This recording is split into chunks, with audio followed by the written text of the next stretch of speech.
சரவணன் சொல்றாரு ஃபங்க்ஷன் ஹல்தி, அதாவது மெஹந்தி சொல்றாரு. அது புரியுது, கோன்லாம் வச்சு போடுவாங்களே அதானே. இவர் சொல்றாரு அதெல்லாம் தனி ஃபங்க்ஷனா கொண்டாடுவாங்களே. சரவணன் கரெக்ட்னு சொல்றாரு. சொல்றாரு மெஹந்தி போடுறதுக்கெல்லாம் ஃபங்க்ஷன் கொண்டாடுறாங்களா? எனக்கே தங்கமயில் சொல்லிதான் மாமா தெரியும்.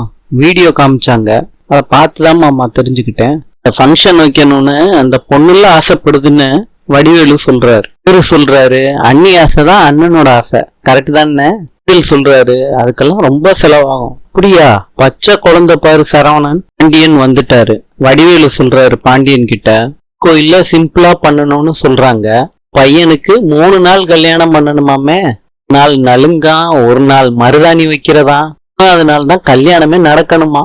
நான் வீட்டுல உள்ள எல்லாரையும் வர சொல்லுங்கப்பா. கிழவி எல்லாத்தையும் கேக்குறாங்க.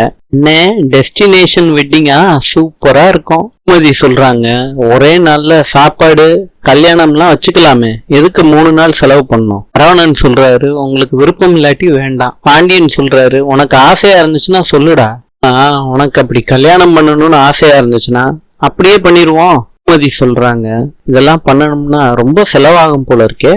கதிர் சொல்றாரு இதெல்லாம் பண்றதுக்கு ஈவென்ட் மேனேஜ்மெண்ட் கம்பெனி எல்லாம் இருக்கு, ஆனா ரொம்ப செலவாகும். இந்தியன் சொல்றாரு என்ன செலவாக போகுது, நம்ம போட்டு விட்டுருக்க பட்ஜெட்டை விட கொஞ்சம் அதிகமா செலவாக போகுது. மீனா சொல்றாங்க யோசிச்சுக்கோங்க மாமா, இருந்தாலும் ஒவ்வொரு கல்யாணத்துக்கும் நான் தனித்தனியா சேர்த்து வச்சிருந்தேன். இவங்க தான் செலவே இல்லாம கல்யாணம் பண்ணிக்கிட்டாங்களே, அதனால இவங்க 2 பேரு காசையும் சேர்த்து சரவணனுக்கு செலவு பண்ணலான்னு முடிவு பண்ணிட்டேன். அஜய் சொல்றாங்க செலவு இல்லாட்டி என்ன, எங்க கிட்ட கொடுக்கறது, நாங்க செலவழிச்சுக்கிறோம். பாண்டியன் சொல்றாரு கல்யாணத்துக்குன்னு எடுத்து வச்ச பணத்தை கல்யாணத்துக்கு தான் செலவு பண்ணோம். இவரு அந்த ஆளை வர சொல்லு, என்ன ஏதுன்னு பேசி விட்டுருவோம். அதர் சொல்றாரு எல்லாரையும் அந்த கம்பெனிக்காரங்களே வர வச்சிருவாங்கம்மா.